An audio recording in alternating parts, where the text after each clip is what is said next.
नमस्कार दोस्तों, भारतीय साक्ष्य अधिनियम 2023 की दूसरी क्लास में आज हम लोग पढ़ेंगे। एक लैटिन वर्ड है, एग्जाम में कई बार पूछा गया है और लैटिन वर्ड है लेक्स फॉरी। और लेक्स का मीनिंग है लॉ और फॉरी का मतलब है फोरम, और फोरम को ही कहा जाता है कोर्ट। दोस्तों, आपने पिछली वीडियो मेरी देखी होगी। अगर आपको मेरी वीडियो से सीखने को मिला, कुछ आपको वीडियो अच्छी लगी, तो मेरी हर वीडियो को प्लीज लाइक जरूर करिए, हाइप आप करिए वीडियो को। 830 पॉइंट फ्री ऑफ कॉस्ट आप दे सकते हैं, शेयर कर सकते हैं तो कर दीजिए, नहीं कर सकते हैं तो कोई बात नहीं। तो लेक्स का मीनिंग लॉ, फोरी का मतलब फोरम, और फोरम को ही कोर्ट कहा जाता है। तो कुल मिलाकर लेक्स फोरी का मीनिंग हो जाता है द लॉ ऑफ कोर्ट। ये मैं क्यों बता रहा हूं आज आपको लेक्स फोरी? पिछली वीडियो में हमने बताया था प्रोसीजरल लॉ, सब्सटैंटिव लॉ और उनका डिफरेंस, कौन कौन से लॉ सब्सटैंटिव हैं, कौन कौन से प्रोसीजरल हैं। एडजेक्टिव लॉ नया नाम बताया था जो प्रोसीजरल लॉ से ही कनेक्टेड है। तो आप याद रखने के लिए क्वेश्चन कुछ भी पूछा जाए घुमा फिरा के, तो आप ऐसे याद रख लीजिए। एक तो लेक्स फोरी का मीनिंग याद रख लीजिए, अलग अलग वर्ड्स का आप नाम याद रख लीजिए, और दूसरा ये याद रख लीजिए कि ये एक प्रोसीजरल लॉ से ही कनेक्टेड है कहीं ना कहीं। जब जब लेक्स फोरी वर्ड आपको कहीं एग्जाम में मिलेगा तो प्रोसीजरल लॉ से ही उसको कनेक्ट करना है। कैसे है, मैं एक एग्जांपल के थ्रू आपको बताने की कोशिश करता हूं। सपोज कोई एक इंडियन हिंदू है। इंडियन और हिंदू दो बातें मैंने कही, इसका मतलब एक प्लेस है और एक रिलीजन है। इस इंडियन हिंदू ने क्या किया, शादी करी अमेरिकन क्रिश्चियन से। अगेन एक प्लेस है और एक रिलीजन है, धर्म है। एक दूसरे धर्म के व्यक्ति से शादी कर ली इंडियन हिंदू ने, और जो शादी का प्लेस था वो शादी हुई थी पेरिस में, फ्रांस में। कितने प्लेसेस इन्वॉल्व होते जा रहे हैं, थोड़ा सा कंसंट्रेट करना और बड़ा अच्छा मीनिंग आपको समझ में आएगा सब्सटैंटिव लॉ और प्रोसीजरल लॉ के बारे में। और जब उन्होंने शादी कर ली तो उसके बाद उन्होंने अपना मैट्रिमोनियल होम, जहां पे उन्होंने रहना शुरू किया, वो था जिनेवा। जिनेवा स्विट्जरलैंड में है। वहां पे उन्होंने अपना घर बना लिया, मैट्रिमोनियल होम, वहां पे रहना शुरू कर दिया। लेकिन कुछ दिन बाद इनमें जब खटपट शुरू हुई तो अब डाइवोर्स पार्टी सीख करती है कि भैया हमको तो डाइवोर्स चाहिए। और कहां डाला ये डाइवोर्स? मैक्सिको की कोर्ट में ये डाइवोर्स डाला है।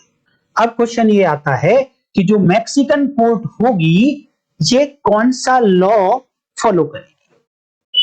तो क्या अपने यहाँ के सारे लॉ फॉलो करेगी, या इंडियन लॉ फॉलो करेगी, या जहां शादी हुई वहां के लॉ फॉलो करेगी, या जहां पे ये रहे वहां के लॉ फॉलो करेगी? और ये लॉ फॉलो करने के बाद उसको डिसाइड क्या करना है? उस कोर्ट को ये डिसाइड करना है क्या ये पार्टीज, इनको डाइवोर्स दिया जाना चाहिए या नहीं दिया जाना चाहिए।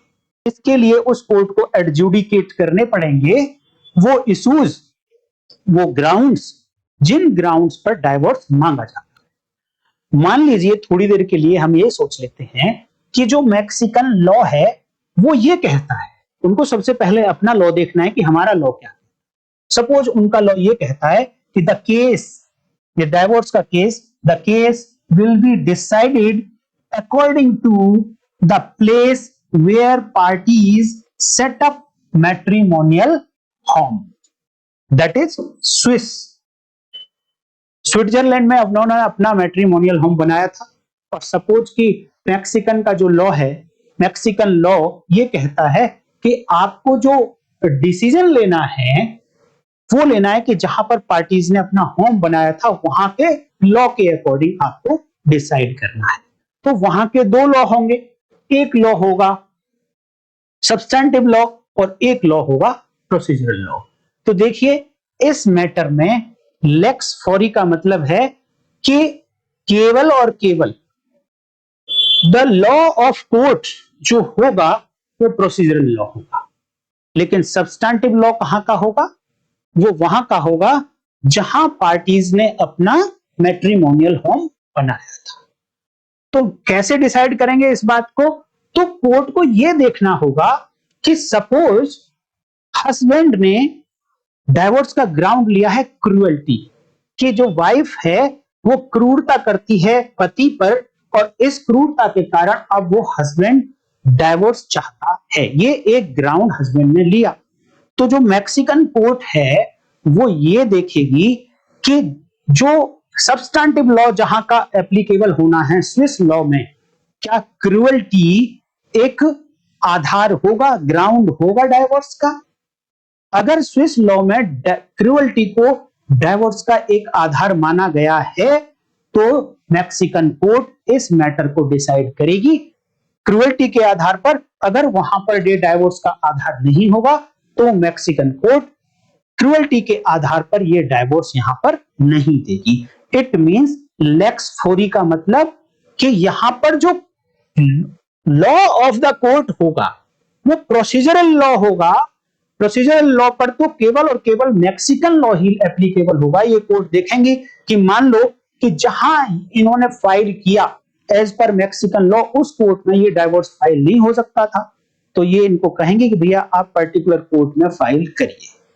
चाहे वो स्विस लॉ के अकॉर्डिंग इस टाइप की कोर्ट में वो फाइल हो सकता था, बट मैक्सिकन लॉ के अकॉर्डिंग इस कोर्ट में ये डाइवोर्स अगर फाइल नहीं हो सकता था तो प्रोसीजरल लॉ ये अपना फॉलो करेंगे। Law of court lex fori वो अपना बनाएंगे। तो प्रोसीजरल लॉ हमेशा उसी कंट्री का होगा जहां पर प्रोसीडिंग्स की जा रही हैं, और सब्सटैंटिव लॉ हो सकता है कि वो दूसरी कंट्री जहां वो प्लेस, जो मैक्सिकन लॉ भी जहां पर अलाउ करता है कि इस प्लेस के आधार पर डिसाइड होगा, तो सब्सटैंटिव लॉ दूसरी जगह का फॉलो किया जा सकता है। तो कुल मिलाकर मैं क्या बताना चाहता था, लेक्स फोरी आप एक याद रख लीजिए, और लेक्स फोरी का मतलब याद रख लीजिए द लॉ ऑफ कोर्ट। उल्टा मत बोल देना कोर्ट ऑफ लॉ, नो, इसका मीनिंग है लॉ ऑफ द कोर्ट। क्या मीनिंग बोलना है आपको, the law of the court. गलती आपकी नहीं होनी चाहिए, कहीं मैच करने के लिए कभी आ जाए क्वेश्चन तो आपका आंसर सही होना चाहिए। आज की वीडियो में इतना ही।